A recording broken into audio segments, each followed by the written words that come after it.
1857 की अंग्रेजों के विरुद्ध हुई क्रांति में इस क्षेत्र के 5 क्रांतिकारियों ने सबसे पहले क्रांति का बिगुल फूंका। इसके अंतर्गत नेमावर पहुंचकर उन्होंने क्रांति की अलख जगाई तथा इस समग्र क्रांति के लिए जन भागीदारी के लिए आमजन को प्रेरित किया, परंतु अंग्रेजों को इसकी भनक लग गई और उन्होंने इन अनाम वीरों को गिरफ्तार कर मणिगिरी पहाड़ी पर एक वट वृक्ष पर 5 अनाम वीरों को फांसी पर लटका दिया। क्षेत्र में अंग्रेजों की इस दहशत भरी कार्रवाई को दिखाने के लिए ग्रामीण अंचलों में डोंडी पीट कर बताया कि अगर जो लोग अंग्रेज सरकार के विरुद्ध जाएंगे उसे इसी तरह की फांसी लटका दी जाएगी। इन अनाम शहीदों के शव करीब 5 दिनों तक वहीं वट वृक्ष पर लटके रहे ताकि आम जन में दहशत बन जाए।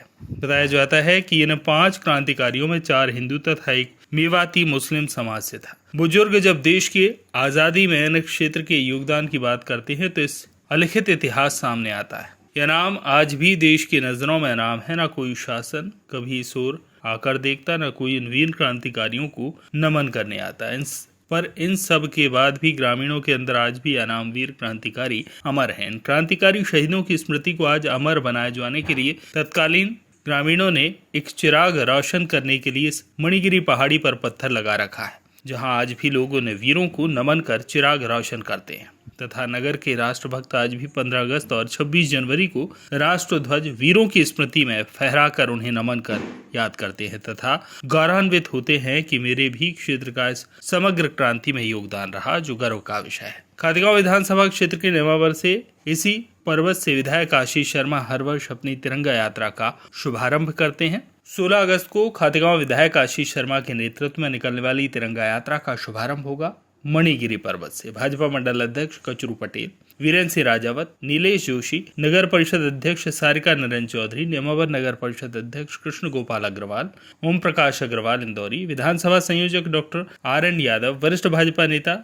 BM गुप्ता, भाजपा नगर अध्यक्ष सतीश मित्तल, अंत्योदय समिति के अध्यक्ष शेखर अग्रवाल, भाजपा जिला मंत्री ललित गुर्जर संदलपुर, पार्षद आनंद चिंतामन, शाकिर शेख, संतोष राठौर अजनास और भाजपा पिछड़ा वर्ग मंडल अध्यक्ष कन्नौज पुरुषोत्तम व्यास, विधायक प्रतिनिधि कृषि उपज मंडी समिति खातेगांव, विधायक प्रतिनिधि नरेंद्र चौधरी आदि भाजपा कार्यकर्ताओं ने तिरंगा यात्रा को सफल बनाने की अपील की। हमारी टीम पहुंची आज मध्य प्रदेश के नाभि तीर्थ क्षेत्र नेमावर, मां नर्मदा का नाभि तीर्थ क्षेत्र नेमावर है ये। यहाँ पर हम मणिगिरी पर्वत पर पहुंचे हैं। आप मेरे पीछे देख रहे हैं मां नर्मदा का विभिन्न दृश्य। मां नर्मदा के नाभि तीर्थ क्षेत्र नेमावर में हम आए हुए हैं। यहाँ पर हम मणिगिरी पर्वत पर पहुंचे हुए हैं और मणिगिरी पर्वत का क्या महत्व है और मणिगिरी पर्वत की क्या विशेषता है, ये हम बात करेंगे हमारे वरिष्ठ पत्रकार साथी संतोष शर्मा जी से अभी। और मैं बताना चाहूँगा श्रद्धालु और दर्शकों को कि 16 अगस्त को मध्य प्रदेश के देवास जिले के नेमावर से खातेगांव विधानसभा क्षेत्र के अंतर्गत आने वाले इस स्थान से विधायक आशीष शर्मा के नेतृत्व में 35 किलोमीटर लंबी एक तिरंगा यात्रा निकाली जा रही है, जो हर वर्ष निकलती है और मणिगिरी पर्वत से ही इस यात्रा का शुभारंभ होता है। और मणिगिरी पर्वत ही क्यों चुना गया इस तिरंगा यात्रा के लिए, ये हम जानेंगे। हमारे साथ जुड़ रहे हैं संतोष शर्मा जी से। हमारे साथ जुड़ रहे हैं वरिष्ठ पत्रकार आदरणीय संतोष शर्मा जी। शर्मा जी, मैं जानना चाहूँगा कि 16 तारीख को यहाँ से एक तिरंगा यात्रा का हर वर्ष जो विधायक आशीष शर्मा के नेतृत्व में निकलती है, क्या महत्व है मणिगिरी पर्वत का और मणिगिरी पर्वत से ही तिरंगा यात्रा निकलती है, क्या लक्ष्य है, क्या उद्देश्य है, मणिगिरी पर्वत का क्या महत्व, आप हमारे दर्शकों को बताइए।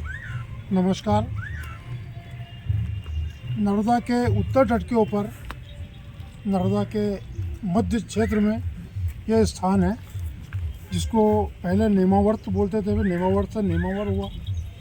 आज की स्थिति में इसका 1857 की क्रांति से एक घनिष्ठ संबंध है, जहां अंग्रेज़ों के खिलाफ हमारे देशवासियों ने जो विद्रोह किया था, उस समय यहाँ पर 5 विद्रोही जो थे देश के लिए, जिन्होंने क्रांति की थी, उसमें यहाँ पर आए थे वो लोग। उन्होंने समाज को एकत्र किया था और अंग्रेज़ों से लड़ने के लिए तैयार होने के लिए वो जी। तो उन लोगों को यहाँ पर जब पता लगा अंग्रेज़ों को, तो उन लोगों को यहाँ से गिरफ्तार किया और इस मणिगिरी पर्वत के ऊपर उन लोगों को यातनापूर्वक फांसी दी और उनके शव को करीब 5 रोज तक इस तरह से ये झाड़ आप देख रहे जी। हैं बरगद का वृक्ष, जी। इसकी डाल पे लटकाए रखा था। जी। उसमें से 4 हिंदू थे, एक मुस्लिम था। जी। तो उन लोगों को इस तरह से यहाँ पर फांसी दी और इस तरह से ये स्थान का भारत की ये प्रथम क्रांति जो 1857 की थी उसमें बड़ा महत्वपूर्ण योगदान वो स्थान है। तो आप देख रहे हैं कि अभी शर्मा जी ने बताया कि 1857 की क्रांति से ये पूरा मणिगिरी पर्वत का महत्व जुड़ा है। आप मेरे पीछे देख रहे हैं ये जो विशाल बरगद यहाँ पर दिख रहा है आपको, इसी बरगद के नीचे उन 5 देशभक्त क्रांतिकारियों को अंग्रेजों ने जो फांसी पर लटकाया था। कैमरामैन सचिन के साथ प्रदीप साहू की तिरंगा यात्रा पर स्पेशल रिपोर्ट।